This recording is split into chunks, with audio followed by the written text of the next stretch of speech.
this moment in time where we are celebrating the 100th anniversary of suffrage, and yet seeing such dramatic call for change, right?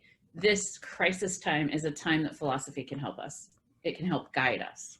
I love that. And sometimes I think, and this is absolutely true, sometimes I think that especially young people feel hopeless in a moment.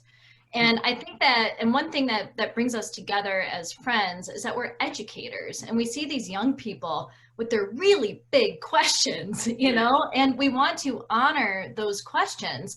And for me as an educator, what I'm trying to communicate, and I know you do too, is that all is not lost. And one thing I hear you saying is that American pragmatism is one way to think about how collective action, thinking about what it means to be fully autonomous in a society, which involves, of course, the right to vote.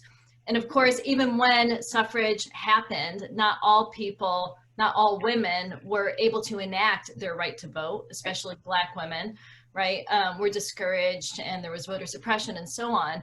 But this idea that there's nothing that we can accomplish, we need to put a stop to this. And it is so important to be able to empower all people in their capacity as knowers and in their right as citizens to work toward that change. Because this next generation, however you want to name the next generation, they have no idea how much power they actually have, right? We know right now that they can outvote baby boomers. I don't think that is something they comprehend, that they literally can change their world simply by voting, and change it drastically and immediately. And so I think this conference is pushing on not just the celebration of suffrage and democracy, but also, you know, intellectual empowerment and innovation. These people are going to run the world, and I'm very glad for that. Actually, I'm tired of our generation messing it up.